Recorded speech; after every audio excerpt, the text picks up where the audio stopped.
this little girl and her little brother, for them, it would never be maybe in a million years. They can't picture themselves doing something like this because they just met someone who looks like them, who owns a business that's working with Sephora. So that was just such a powerful experience. And so when I think back to my childhood, and when I think of raising my own kids, I love that they can see that the opportunities are endless for them. That's Jenn Harper. I'm Cara Duffy, and this is the Powerful Ladies Podcast.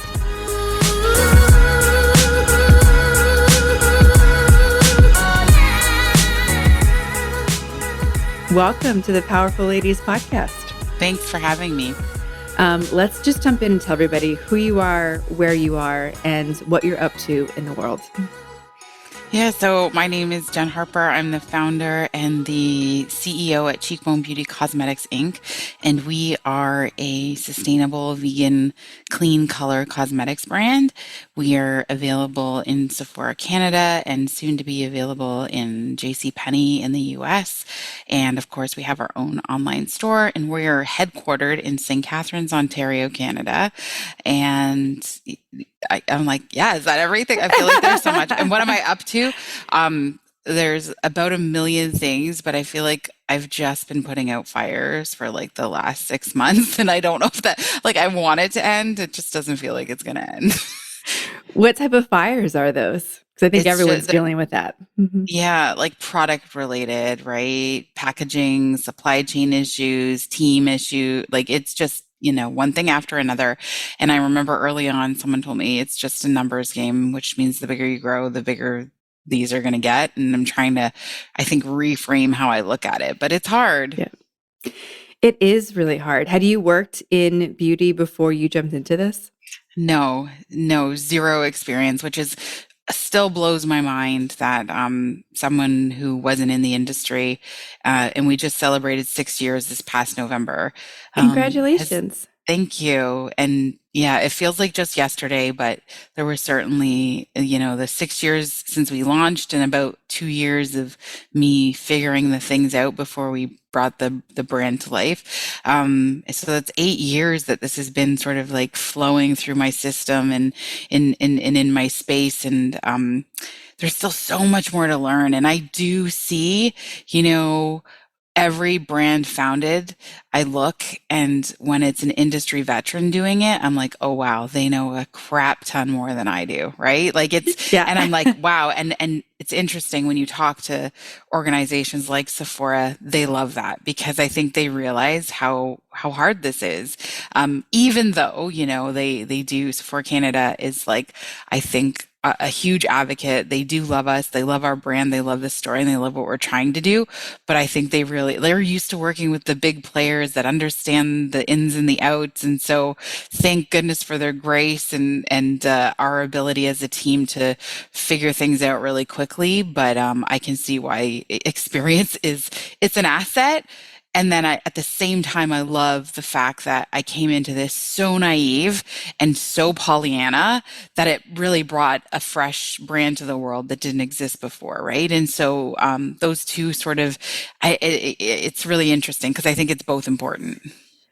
I do too. And I think looking at how different clients have come to me about like where they're struggling and where they're not, there are some people who have 20 years industry experience, and it's really hard to do a startup because you're so used to structures being in place.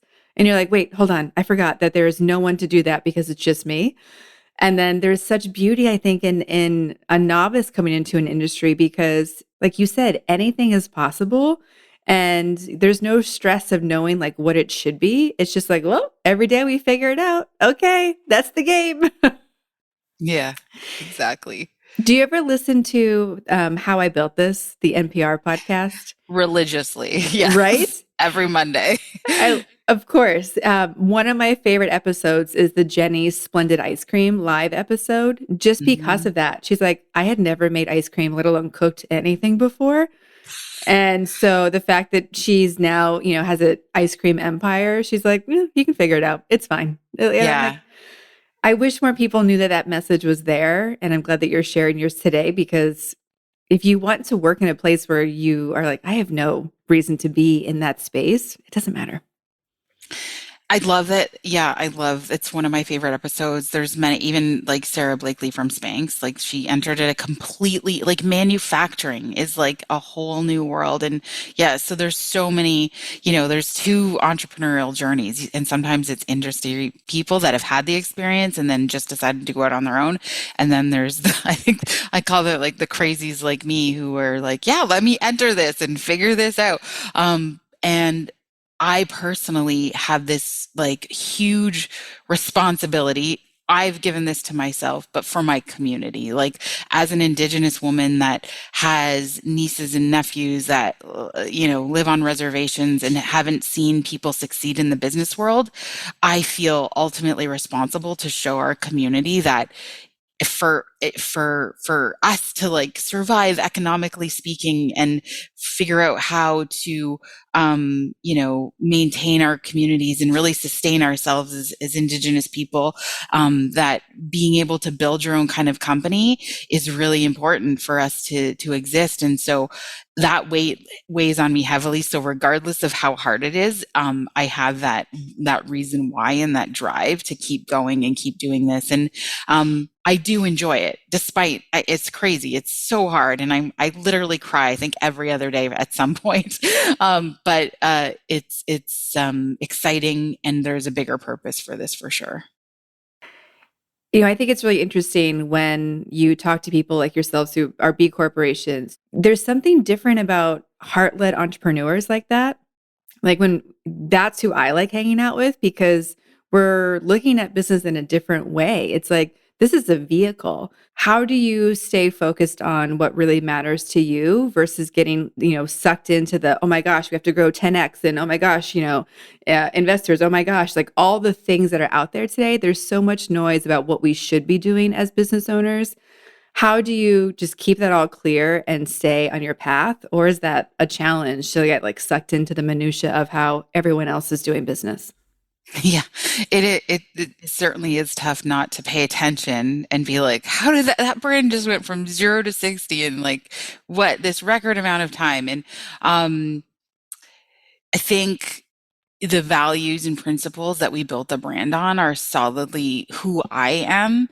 And even if not, maybe I'm not fully there with all of them yet personally, it's what I strive to be. And so as when you're the leader and still in the have the ability to position the brand that way, then I think that makes it a lot easier because that's who I want to be. It's what I want to put out into the world. And working with investors, because we did take investment in 2019. Thankfully, they are Indigenous led, and we have still been in alignment since the beginning. I can tell you that I know, like, if I was really working with someone from the regular VC world, we would, not be, I think, having the same kinds of conversations, especially like when you become a B Corp, you literally now have a legal obligation to people in the planet, and that is to come before profits.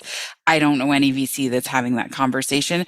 However, I should preface that with I've met and start to talk to a few because as you're growing and our current investors, obviously they want to see us grow even further. So maybe we need a bigger fund from someone else at some point, right? And so I've met a few VC groups that are really shifting how they invest, which is really interesting right now at this point in history, because they are talking to organizations that are B Corp and that understand that they need to invest responsibly and think about social impact. Or is that something I think the VC world has never really looked at because it is literally capital driven, right? It's like that when you say 10x, that's the bare minimum for these Yeah. folks. And I had some great mentorship just along the way. And one of our, we were really fortunate to have an IRAP invest in our brand for a lot of the research and projects and innovation that we're working on at Cheekbone Beauty. And the gentleman has since retired, but he's just like just take your time. You don't have to do what you think. He had run his own company at one point, and he's like, you don't have to grow 10x. That's not how you create a healthy business that has the long view in mind. And if we're truly authentic to my Indigenous roots, I think the long view, that's always who we are and what we've been about. So over the last couple of years, I have had to adjust and be careful what I pay attention to. But it is exciting when, I can get caught up in it when you're like watching these other brands just rapid speed. And of course, and you're like, well, could I even handle that? Could our team even handle it? So lots of questions, and I think we're growing quickly. This year for us will be a big growth year, and it's a bit scary, right? So you're like, okay, are we ready for this? Can we do this? Like our partnership with JCPenney and 13 Loon is probably one of the biggest ones we've ever had, and it's scary for us from going from where we were to where we're going to be at the end of next year. I think you really hit on that idea of like growth is amazing, right? That's what we want. That's why we're doing this. And like the sustainability part of it and all the ways that sustainability can be applied, it's a different approach, right? Of how do we keep having this fun? How do we keep making this all work? Because the scariest thing is when things take off and you're like, we don't have the product. So now what? Yeah, and growth is expensive. Like I think that's the thing Yeah. that I had no idea how this whole thing worked before, but now I know you just are constantly going to need a ton of capital, especially when you're scaling. And especially in a product-based business, and especially Hmm. yours that also has all the, additional requirements of what you need for labeling and approvals. Like making a t-shirt is one thing. The beauty world is another animal all on its own. And it's such a fun industry. And when I moved from working in footwear and apparel into working in the beauty space, I was like, oh, this is why it takes so long. Like I thought making shoes took a long time. Here's all the extra things that we get to do in this space. Um, it's Yeah, really interesting. stability. I think Mhm. the average, I had no idea about stability and how long that actually takes. So you come up with a product, but it could be a disaster in a month, 3 months, 6 months. Like it may not be the same thing. So those are things that take a really long time that I know the average consumer I never knew. So I don't expect anyone else to know that. But product development is such a long process and it's costly because of that length, right? Like you just said, t-shirt produce, sell it. It's that cycle of cash flow. It's all coming back. Like at the end of the day, if nothing else, business is the cash flow management, right? It's everything. Yeah. Yeah. Yeah. And some obvious, fans of how I built this, there's those episodes where I'm like, in my earlier days, I'm like, oh wow, that would be so scary to get there. I'm like, okay, I've been there now. Like I don't want to be there anymore. Yeah. Well, I bet there's also a little bit of a like celebration milestone, like, oh, I'm dealing with stuff that they dealt with now. Like I am making it. And this is scary. Yeah, my husband, he certainly reminds me of that because I turned him on to that podcast as well. He works, for another company, so he certainly doesn't have he has his stresses, but not the same. And he just reminds me, he's like, they all went through it. I'm like, I don't want to go through that. This is hard. Yeah. When you look back at 8-year-old you, would you have imagined that this is what you're up to today and this is the empire that you're building? Not in a million years. A million. And it's funny you asked that question because I've shared this over the last year with so many people. Because in last June, we had this big campaign with Sephora Canada that was called #GlossedOver. And so we visited all the Sephora locations that had physical product. And we were at the Eaton Center. And this Eaton Center Sephora location paid for this massive billboard in the Eaton Center. When you're on the lower level and you look up and it's all windows and they have the billboard there. And I walked in that morning and I'm looking up at that and I was like, oh my goodness. And it was so emotional because I remember going in there as a little girl, probably between 7 to 12, because my dad lived in native public housing and I would visit him kind of every other weekend or so because we still lived in I lived in St. Catharines with my mom. And I thought about, I was like, as a little kid, this wasn't even that on my radar that would even be possible for me to own a business that's working with an organization like Sephora. And something then really special happened that night. We promoted that we would be at that Sephora. We were putting blush on customers, and this little Anishinaabe girl comes in. She's Ojibwe like me with her family, and she's excited and talking about her TikTok account. And uh, I'm driving home that night, and that I've said representation matters for years, but this is one of those situations where I actually felt it and was like, oh my goodness, this is what this all means. And I'm driving home, and had the realization that this little girl and her little brother are, for them, it would never be, maybe in a million years, they can't picture themselves doing something like this because they just met someone who looks like them, who owns a business that's working with Sephora. So that was just such a powerful experience. And so, yeah, when I think back to my childhood, and when I think of raising my own kids, I love that they can see that really the opportunities are endless for them. I think it's so fascinating, and I'm so excited to be part of this generation where Indigenous women and men are just being celebrated and given space, and the impact social media's had on that to be telling stories. And like, it's just, it feels so good to be able to see it happening. And it's like, thank goodness. What's the impact on you on how this shift is happening right now? Yeah, it's really exciting. I mean, have in the early days and still part of so many incredible groups with Indigenous women that are in business, and it's across North America.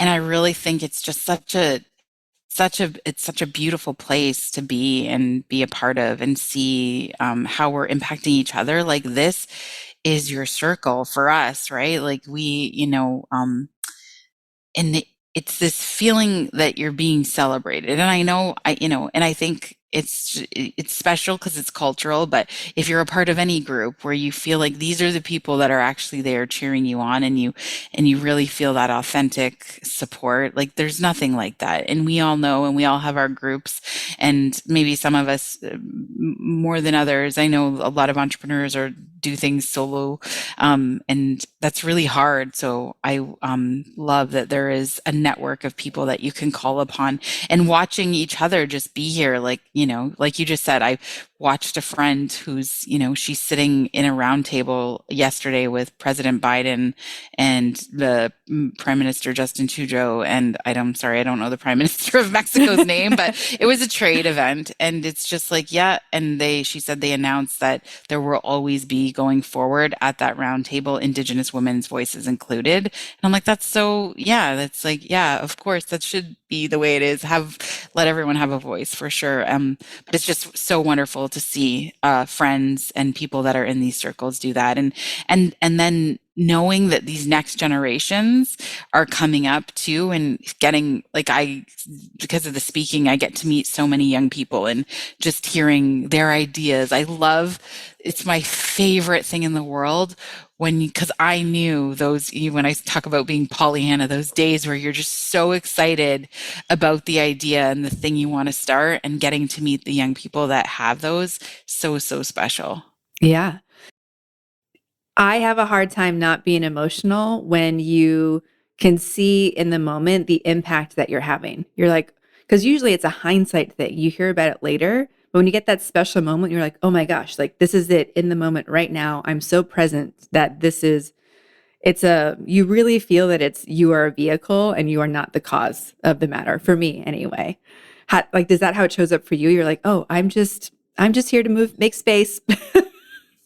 Yeah, like, there's been a couple times where someone has gotten really emotional speaking to me, and it's still very, like, but now I've learned to be like, I'm like, no, let them have this is very special for them, and I am feeling honored that they feel this way. It's really truly an honor that you've impacted somebody that much, right? And that's where I think like even on like just the everyday scale, think of the ability we have as human beings have.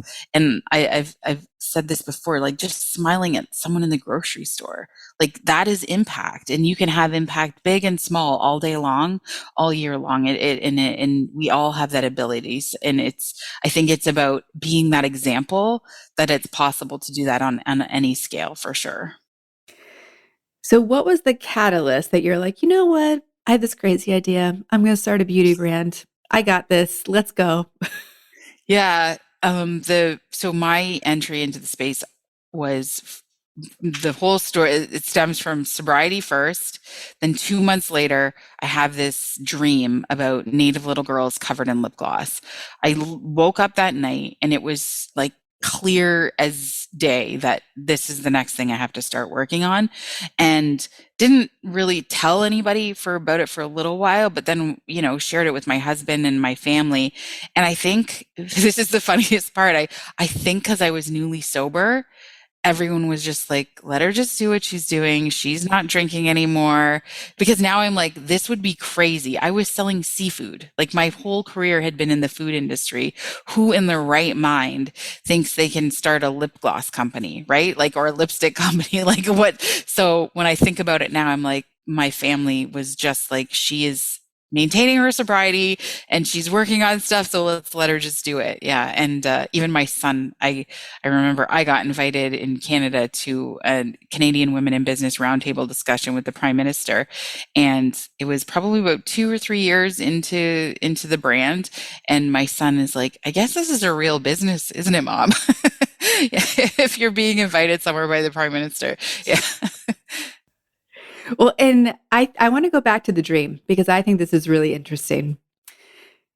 Is Are dreams something that have been significant to you before? Like, was this Never. so? What was it about that dream that you said, "Oh my gosh, like this isn't a dream. This is a prediction." So thinking, I think I knew I needed to change professionally. Like over those few months, obviously I'm in a space right now newly where it's like all these things, healing's happening, all these realizations, and maybe this isn't the job for me. And maybe like I need something that's less stressful, like the entrepreneurship's less stressful. But so there was all of this newness and like change happening and brewing. And then at the same time, I'm literally in 2015, the dream was January 2015. And over that period of time after having the dream, and in the dream, the only thing that I remember is these native little girls covered in lip gloss and they're giggling and joy and laughter.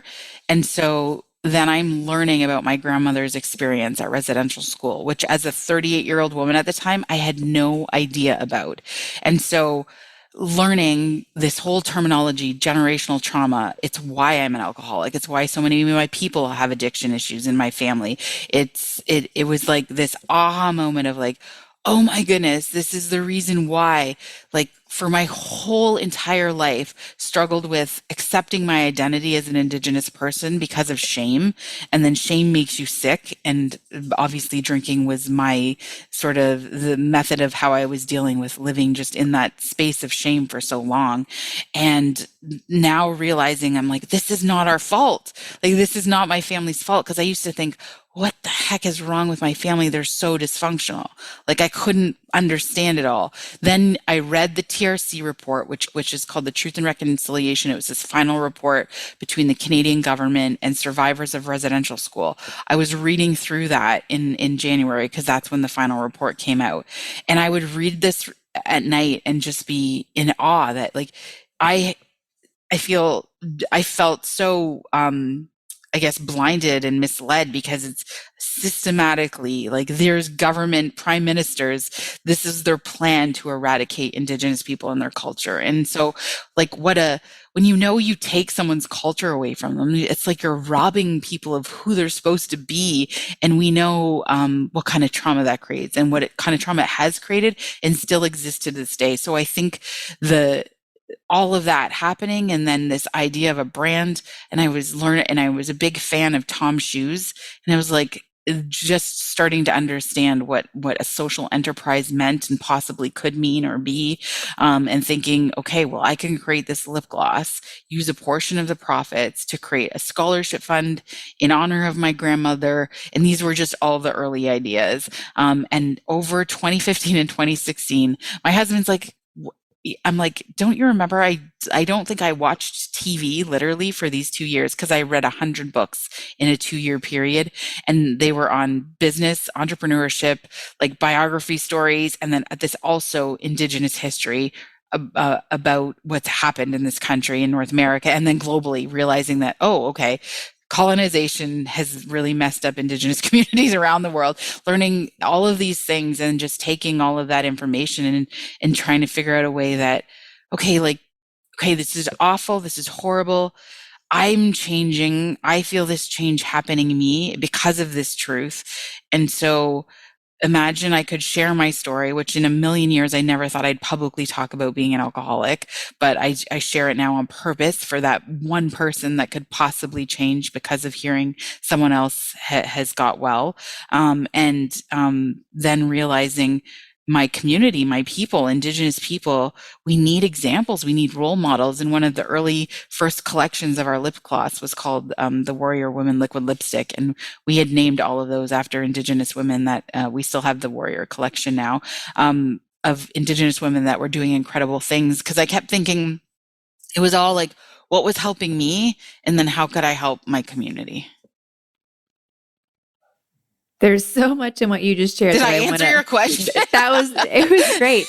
And there's more questions, right? You know, like when it's a great answer, you're like, "Oh, hold on, I wanna ask more about that." Um, I also wanna point out for anyone who's glossing over that, listening to that section, that you to start this business, you gave up alcohol, you gave up TV, you read 100 books, you dove so deeply into these things that were calling to you that I think sometimes we get nervous when we want to start a business or we're doing the business and we're fighting with this concept of work-life balance, which is a phrase I personally hate because like having the freedom to like go all in. And I did a presentation yesterday for my first workshop for the year for the group. And I said, I had a picture on that said like, lean into your crazy, like lean in. Dive, if you are obsessed about something, dive in. Like there's so much power in going all in on something. And I think today we get so nervous about like, I'll just try it out or I'll just stay over here or I'll dabble. And I want to tell everyone like, no, you're missing out on the magic when you dabble. Like go all in. Like I want people to be like, well, she's going through a phase. We'll see what happens. Like I There's think this statement that's going around. I think it's and I'm, not to call it millennials, but millennials or somebody started it. It's like, I don't know, and I won't swear, but it says F around. Try it out, F around. I'm like, no, you're not just effing around here. Like this is serious. Like you need to go all in and Mhm. when you're obsessed with it, and people have said, why do you think Cheekbone is so successful? And I honestly have become obsessed with this, right? And that's why it's successful.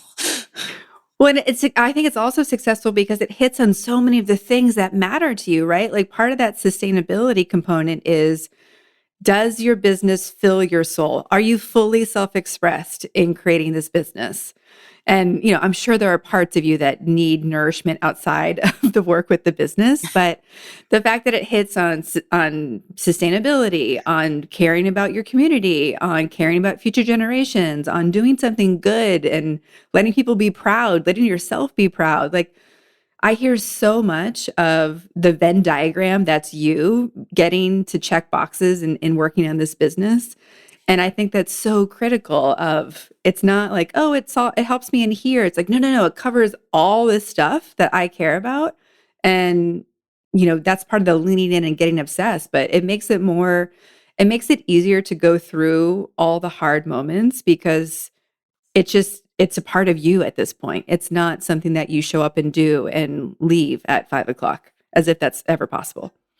Yeah, and I did a lot of study in the early years of my recovery on like the addict's brain, and how I read a book called The Power of Habit by Dr. Charles Duhigg, and I really began to see that, okay, my brain was created with the ability to create these new pathways. And I firmly believe like Cheekbone has helped me heal and stay healed, right? Like that is what is how, because instead of me, this alcohol, the path now became, oh, my feel good, my purpose now was driven in this new pathway with Cheekbone Beauty. So yeah, the two only exist without each other, really, right? Like they can never live in conjunction, and it just wouldn't work. And I give myself grace at the same time because I am obsessed, which means I'm now a workaholic, not an alcoholic, and I'm just being honest about that. And I don't know if that will ever go away, and maybe it won't because of this type of brain I have, right? And but I've accepted me for who I am at this moment in my life. I've given a lot of thought and time into scheduling and when I have to be with my family, being really present with them. Not when I have to, I do want to, that sounded really bad. When I want to be with them, and spend time with them, that's what I'm doing. But it's certainly, it has become a session addiction, right? Yeah. And when I'm saying work, I'm talking about if I spend on the weekend reading a book. To me, Yes. that falls into my work life because I'm purposefully doing it to learn to better myself or find ways to better the business, right? And so it doesn't necessarily, it's like you're at the computer hustling that way. Like it's understanding that these are all related to life and work, and it's all intertwined. And I think the separation is what confuses us, right? And the fact that there has to be this forced separation. Even if we go back 100 years, people lived and worked in the same place, and you worked until there wasn't any sun anymore. Yeah, until the And daylight was gone. Then you yeah, just went to sleep. yeah. No one was like, oh, Farmer John, workaholic. And you're like, no, that's like, that wasn't there. And there's seasons, which I love too. Like Yes. let's look to history. I love thinking that and understanding that's such a critical piece to us as human beings is that that it was seasonal, right? So in the summer, in those months where there's more daylight, there was obviously more work happening. Right now in the winter, because I go to bed earlier in the winter because it's just dark and you're cold. I like bulking things because one, it's more efficient, but I like being able to create those like sprints and Mm, yeah, all right, we're going to sprint, then we're going to relax, then we're going to sprint, mhm. then we're going to relax. And for me, that's a flow that works. And so I love the idea of thinking about looking at it from a quarterly or seasonally perspective of what is that flow that you need as a leader and then your business needs. Because 100% or 1,000% all the time, we know doesn't work and No. nobody wants that. Um, but I think just if I can give people freedom this year to figure out what that pace looks like for them For them. yeah, and just own it, right? Yeah. You've told your family, I love this. I love you. Yeah. If I even tell my team sometimes, I'm like, I love you. And I might forget to say hi. I might just go directly into work questions. And just remind me to like be a human and ask how you are. I'll probably say it after we finish the work questions. But I think owning who we are and being like, this is it, we'll figure it out. There's power in that and definitely freedom, I think. Yeah, for sure. There are so many entrepreneurs that I've spoken to that have had some sort of woo-woo or spiritual experience in their entrepreneurial journey. I think it's really interesting that yours started with a dream. Have you also spoken with other entrepreneurs where like something happened, like they saw a sign, like weird things showed up? Like, have you seen these golden threads where it seems like it's bigger than we are as you've continued your journey and with other entrepreneurs that are friends with? So the best example I have is I just read the Shoe Dog for the second time over my holidays, and I read it again because I just feel it. I don't know if you ever feel that like you're like, I know I need to read this because there's reasons, and it was so helpful because you see like the traumatic like ebbs and flows of Phil Knight building Nike, right? And but at the end, he goes through this whole like section of the beginning of his life and the brand and how it all intertwined. And yeah, I just thought it was really cool to hear that from someone else's perspective. So he clearly paid attention to all of those signs. Um, I don't know. I think I look at things maybe too logically sometimes, but I certainly, in my personal life, me and my spiritual side is very important to me, right? But it's funny how like I'm never like, oh, yeah, I don't know if I haven't done that yet. Yeah. No, just curious because I'm so excited about how this all started by a dream. I think that's super fun. And yeah, it was almost like I try to say everyone because I'm like, it's funny you say that and people are like, oh, she's indigenous. It must have been a vision. And I'm like, no, this was like I was laying in bed, middle of the night, probably about a dream. And all I remember is just these three little girls covered in lip gloss. And I don't know how I knew it was lip gloss, but they were just giggling. And when I think of now, I'm like, okay, it's the joy. You're like, that's for me.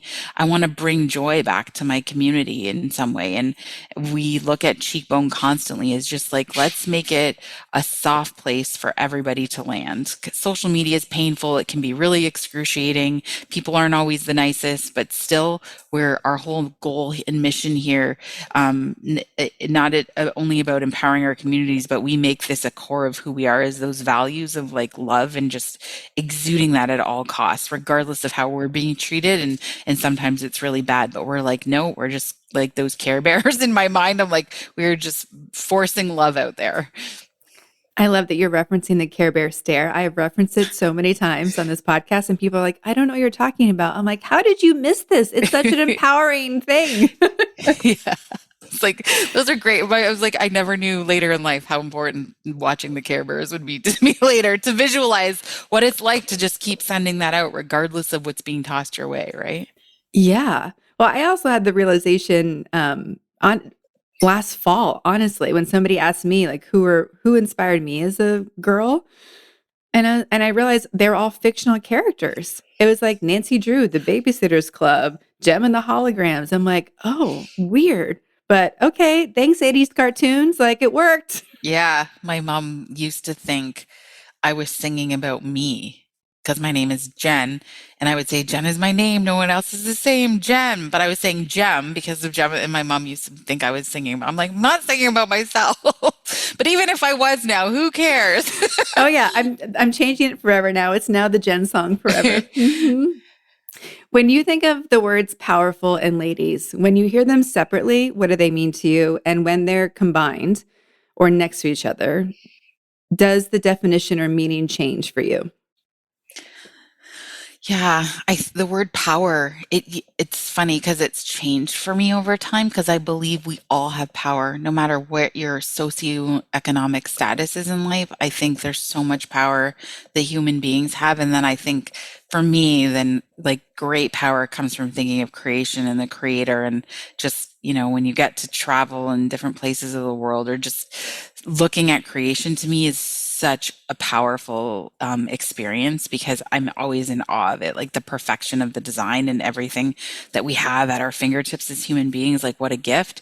And then when I think of people, I'm like, well, we were created, and this power has been given to us as well. And then I think if we're adding women to that, I think of all those groups and spaces that I've been invited into, panels that I've been on, and sometimes when you meditate afterwards and you're thinking about when I'm thinking about that experience with these people, I'm like, wow, like what power just to be with these kinds of women that are doing incredible things around all different sectors, industries. And yeah, there's just been meant so many times where I stop and you just want to recognize and show gratitude for how incredible that is. I've been invited to so many things and it is really powerful to see it come alive. We ask everybody on the show where you put yourself on the powerful lady scale. If 0 is your average everyday human and 10 is the most powerful lady you can imagine, where would you put yourself today and where would you put yourself on average?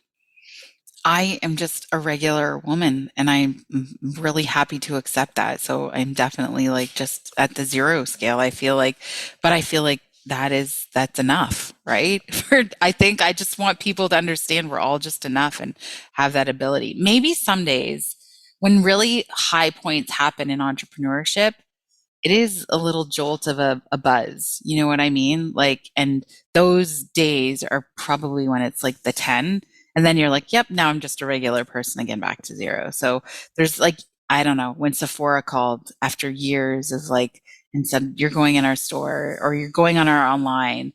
And then the moments, you know, and when JC Penney finally in 13 Loon, when we sealed that deal, you know, those are really those powerful moments. And the times when you stop and you're like, okay, I'm just a regular person, but look what we did just over these last few years, right? And how far we've taken it.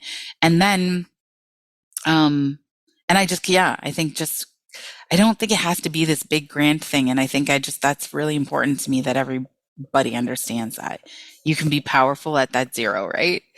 Yeah. I love the idea of, operate, we're at a zero, and yet we get these experiences to see what a 10 is. Yeah. And I think part of why I started Powerful Ladies as an organization is like I want other women to experience a 10 moment. Yeah. And to like, because when you feel that, it shifts how you come back down to that zero level, because you're like, oh wait, like it's like I imagine it. This is such a stretch of an association, but when you get to see the Earth from space, you Mm, can't see it the same way you did before. And I think that's what happens when women get to experience that a 10 moment of it shifts how you see the zero and experience it, and how you operate in that space, because it gives you a new element of possibility. Like the aperture opens differently. And I think to your point, you realize that power that we all have the access to tap into, because it's not, we're not dabbling, right? We're not no. we're not playing. And so why not access that power that we all have access to once in a while? Because at your point, like look what we can create. Like look how much fun we can have. Like look at the impact that can happen. And it's just regular old us. Like, Yeah. I love that you said that. And I think that being the moment people actually get to get that what could actually happen after, right?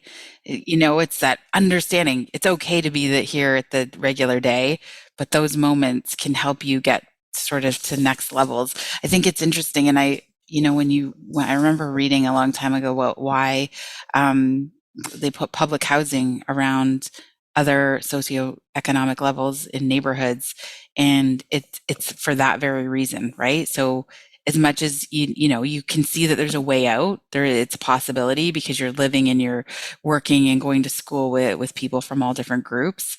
And I think it's that same idea. to your point of like giving people hope, there's so much like power in that, right? And people are talking about, well, someone said recently, like, what if all the politicians did mushrooms? Would the world change? And I'm like, okay, or we can just focus on making everyday people experience, these 10 moments, or like, because they happen in all different stages, right? These milestones that shift who we are. And so it's like, who are the people who haven't had a And the 10? and then the 10 moments, because you literally have me thinking of like the last 6 years, and like the first time like an article was written about the brand, I went to a 10. And then now that doesn't happen anymore when an article's written, right? Because I'm just like, but the next things, right? The bigger, bigger, bigger. So yeah, it definitely helps wanting to feel and see those moments again. Well, and I think sometimes as we're going through our life journey or the entrepreneurial journey, I've heard this statement of like you can't fall back down a stair that you've confirmed and like Mm, had a foundation in. So as you're building your business, like you get that one article, you're like, okay, I can't go below not having an article anymore. And then it's like it gives you new foundations to be experiencing the world from. hmm. And I think that's such an interesting, psychological concept of, if we just keep playing the game of laying a new foundation for ourselves, everyone freaks out when they start a new business. Like, what if I live on the streets? And you're like, for most humans, there are 100 steps before you're going to be homeless. Yeah. Yeah. So even if you fall down 5 of those steps, there's still 95 to go before we get to I'm living in my car. Um, And so I think these things help us add more steps to our worst case scenario, if nothing else. Yeah, no, so true. So true. I love that. When you look at everything that you've accomplished and what you're creating for 2023, what are you most excited about and what's keeping you up at night and using your brain for creating more goodness? So I'm really pumped about our expansion into the US. Like the Canadian market is only so big. And so for a consumer goods brand to have access to that size of market is massive. And so I'm really, really excited about next year. And we're still working on so much innovation and innovation projects and you know how long they take. So I'm like, will we see results next year? It's like you're in that hopeful stage. We want to, but we don't know. But I'm hopeful that we'll be able to finally make something with one of the innovations that we've been working on, which is really exciting. And yeah, just the growth phase that we'll be in next year is very scary, but also very exciting at the same time. Yeah, so I'm up right now. It's all the product issues we're having that were keeping me up. But this week was good. We got some good news yesterday and today, so it's good. I'm like, feeling a bit better. Well, that leads me to another question we ask everyone, which is, what do you need? How can we help you?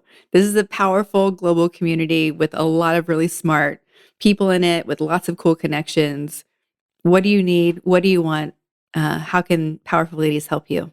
Yeah. Oh, wow. This is amazing. I think, talking about our brand, if you hear our story, connect with our community on social, sign up for our newsletters through the email, try our products, tell us what you really think. Just I think becoming a part of our community would be so helpful. And if you can't do that, I always say just like share something that you found interesting about our brand with someone, right? Because that it's all about having more people hear and learn about the brand. Yeah.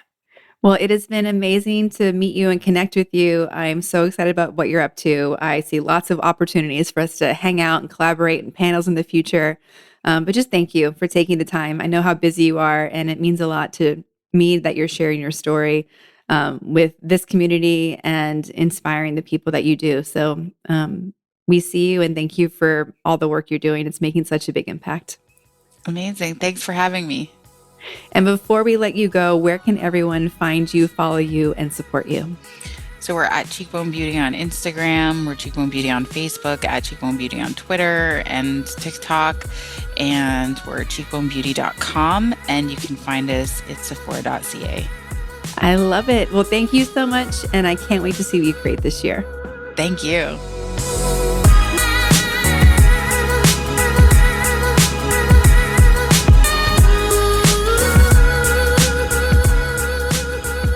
All the links to connect with Jenn Harper and Cheekbone Beauty are in our show notes at thepowerfulladies.com. If you haven't yet, please subscribe, rate, and review this podcast. It is so critical in the competitive market. If you love this, doing that will help us find other listeners like you. Come join us on Instagram at Powerful Ladies. And if you're looking to connect directly with me, visit karaduffy.com or at Kara_Duffy on Instagram.